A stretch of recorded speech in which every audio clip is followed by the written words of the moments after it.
ఈ జిలేబీ చక్కెర తిరిగి ఇంకో సంవత్సరం లేట్ అవుతుంది నేను అనుకుంటున్నాను. సంవత్సరం తర్వాత రాముడు ఎవడో రాకాసురుడు ఎవడో గతంలో చూసాం కదా మనం.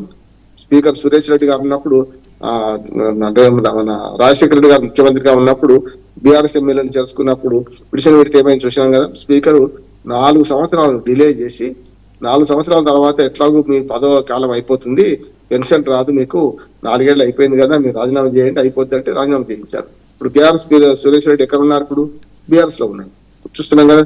పార్లమెంట్ పార్టీ నాయకుడిగా లోక్సభలో ఉన్నారు. అట్లానే గతంలో లక్ష్మీపుత్రుడు అనుకున్న పోచారం శ్రీనివాస్ రెడ్డి గారు ఎక్కడ ఉన్నారు? ఆయన కూడా రెండోసారి వీళ్ళు పార్టీ ఫిరాయిస్తే కాంగ్రెస్ పార్టీ నుంచి బీఆర్ఎస్ లోకి వస్తే అప్పుడు కూడా ఏం జరిగింది చూశారు కదా. ఆయన దాచిపెట్టారు వాళ్ళందరినీ కూడా. అందుకని మధుసూదనాచారి గారు కూడా ఏం చేశారు? ఆయన అదే దాచిపెట్టారు. అంటే స్పీకర్లు ఏ పార్టీ వాళ్ళు ఉంటే ఆ పార్టీ వాళ్ళు ఆ పార్టీకి అధికార పార్టీకి లాభం చేస్తున్నారు. ఇది కూడా అంతే. గడ్డం ప్రసాద్ గారిని వేరే చూడాల్సిన అవసరం లేదు. ఈ 4 స్పీకర్లు ఎందుకు చెప్పారంటే ఉమ్మడి ఆంధ్రప్రదేశ్ లో కానీ తర్వాత ఒక విలువలతో ఉన్న స్పీకర్ లేరు ఇప్పుడు అంటున్నారు. నిజంగా విలువలతో ఉన్న స్పీకర్ అంటే బాలయ్య గారిని ఒప్పుకోవాలి మనం. వాజ్పేయి గవర్నమెంట్ ఒక్క ఓటుతో పడిపోతుందంటే ఓటు వేయలేదు, చూసింది కదా మీరు. ఒకనాడు అయోధ్య కాళేశ్వరరావు గారు మనకు లేకుంటే చాలా మంది మన మౌలంకర్ గారు, జీవి మౌలంకర్ గారు అట్లాంటి స్పీకర్లను చూసాం మనం. ఇట్లాంటి స్పీకర్లను చూడలే.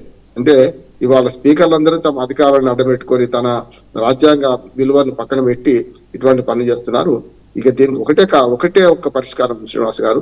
ఇప్పుడు స్పీకర్ నుంచి అధికారం తీసేయాలి ఇక్కడి నుంచి.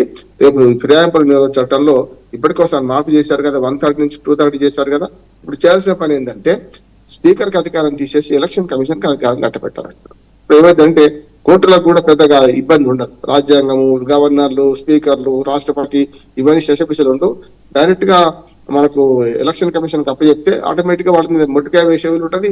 3 నెలల్లో తీర్పు చెప్తారా చేస్తారా అంటానికి వీలు ఉంటుంది. సూచన బాధి అప్పుడు పైనుంచి అధికారం రుద్దవచ్చు, వాళ్ళు వేటు వేయవచ్చు. కనుక ఈ చట్టంలో మార్పు చేసి పార్టీ మారగానే పదవి ఆటోమేటిక్ గా పోవాలి. అటువంటి చట్టం చేయాలని మనం కోరదాం. అప్పుడు మాత్రమే దీనికి పరిష్కారం. శాశ్వత పరిష్కారం లేకుండా ఈ గుడుగుడు గుంచెం గుండె రాగం ఆడుకున్న రోజులు ఇట్లాగే ఉంటాయి. ఈ నాటకాలు ఇట్లా ఆడుతాయి. అందరికి తెలిసిన సత్యమే కానీ ఫిరాయించలేదు అంటారు. అంటే ఒక మాట చెప్పి ముగిస్తాను. సామెత ఉంది, గజం మిథ్య పలాయనం మిథ్య అంటారు కదా. అట్లా ఉంది పరిస్థితి.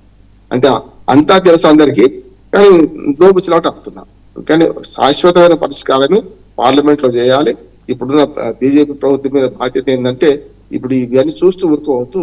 వెంటనే చట్టంలో మార్పు తీసి, గతంలో రాజీవ్ గాంధీ తెచ్చిన చట్టం వాజ్పేయి గారు మార్పు తీసుకొచ్చారు 230 మెజారిటీని, అది కూడా అధిగమిస్తున్నారు. కనుక ఇప్పుడు చేయాల్సిన పని ఏంటంటే చట్టంలో మంచి మార్పు తేవాలి.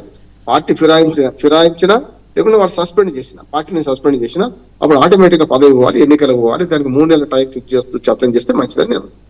ఓకే రామ్మోహన్ గారు, సుప్రీంకోర్టు కూడా ఇదే అంశంలో మరి ఈరోజు తీర్పు వెలువడుతుందని కూడా సమాచారం ఉంటుంది కదా. దాంట్లో సుప్రీంకోర్టు ఏమైనా తీర్పు ఇచ్చే అవకాశం ఉందంటారా? ఇవ్వదలుచుకుంటే ఇవ్వచ్చు, మనసుంటే మార్గం ఉంటుంది. శ్రీనివాస్గా గతంలో చూశారు కదా, 2 ఏళ్ల కంటే జైలు శిక్ష ఎక్కువ పడితే, 2 ఏళ్ల మించి పడితే కంపల్సరీ మీ పదవులు పోవాలని చెప్పి దాన్ని చట్టం చేసే అధికారం మా దగ్గర లేదు, మీరు చట్టం చేయండి అని చెప్పి గతంలో సుప్రీంకోర్టు పార్లమెంట్ కు ఇచ్చింది అధికారం. ఇస్తే ఏమనేది వెంటనే పార్లమెంట్ చట్టం చేసింది. గతంలో మీరు చూసారు రాహుల్ గాంధీ పదవి పోయింది మనకి అంతకన్నా ముందు అసెంబ్లీ మన పార్లమెంట్ చూస్తే. తర్వాత అప్పీలు పోవడం వల్ల మళ్ళీ వచ్చింది. లక్షద్వీప్ లో ఒక ఎంపీ పదవి కూడా పోయింది 2 ఏళ్ళు శిక్ష పడగానే. అట్లా ఆటోమేటిక్ గా ఇంప్లిమెంట్ అయ్యేటట్టు చేస్తే మంచిది. అందుకని సుప్రీంకోర్టు సలహా ఇస్తే బాగుంటది. అంటే చట్టం చేసే అధికారం మాకు లేదు, చట్టసభలకే ఉంది, అది పార్లమెంట్ గా అసెంబ్లీలు చేయాలి. చట్టాలలో లొసుగులుంటే మేము రాజ్యాంగ విరుద్ధంగా ఉంటే మేము సమీక్షిస్తాం తప్ప చట్టం చేయమని చెప్పే అధికారం మాకు లేదు, చేసే అధికారం మాకు లేదు అని చెప్పి సుప్రీంకోర్టు గతంలో చాలాసార్లు అనేది. కనుక ఇప్పుడు సుప్రీంకోర్టు సూచన చేయొచ్చు, దీనికి శాశ్వతమైన పరిష్కారం ఉండాలన్నా లేకపోతే ఇట్లాగే ఉండాలన్నా అని. ప్రతిసారి మేము చట్టాన్ని చేతిలోకి తీసుకోవాలన్నా. గతంలో చూసాం కదా, మన పశ్చిమ బెంగాల్లో ఒకరిని అనర్హత విధించకపోతే వెంటనే కోర్టు కల్పించుకొని విధించింది కదా. ఇప్పుడు ఆ పని చేయకుండా వెంటనే చట్టం చేయమని పార్లమెంట్ కు సలహా ఇస్తే బాగుంటుంది. చూద్దాం ఏం జరుగుతుంది. ఇవాళ తీర్పు ఇంకా పెండింగ్ లో ఉంది, కేసు ఇంకా బెంచ్ మీద రానట్టుంది. వస్తే ఏం చేస్తారో చూద్దాం. రామ్మోహన్ గారు, ఇదే క్రమంలో బీఆర్ఎస్ కూడా వెరీ కాన్ఫిడెంట్ గా చెప్తున్నట్టు కనిపిస్తోంది. 10 మంది విషయంలో కూడా ఉప ఎన్నికలు వస్తాయి, 10 శాసనసభ స్థానాల్లో అని చెప్పడాన్ని, మరి ఆ కాన్ఫిడెన్స్ ఎట్లా చూస్తారు? దీనిలో సుప్రీంకోర్టు కాన్ఫిడెన్స్ పోయింది కదా. స్పీకర్ ఏ తీర్పిస్తారో నేను మొన్ననే చెప్పిన, స్పీకర్ ప్రభుత్వానికి అనుకూలంగానే ఉంటాడు. కళ్ళ ముందు జరుగుతున్న దాన్ని కూడా చూసి చూడనట్టే ఉంటారు. స్పీకర్లు అందరూ ధృతరాష్ట్రులు అయిపోయి కళ్ళకు గంటలు కట్టుకుంటే ఆధునిక ధృతరాష్ట్రులు కాదు వీళ్ళందరూ. సమస్య లేదు.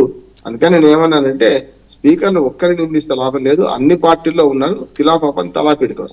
అన్ని పార్టీలలో అధికార పార్టీకి మేలు చేస్తున్నారు.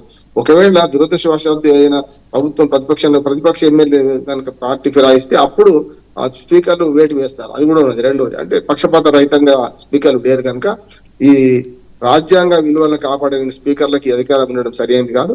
ఫిరాయింపుల నిరోధక చట్టం 1985 చేసిన చట్టంలో మార్పు తీసుకురావాలి.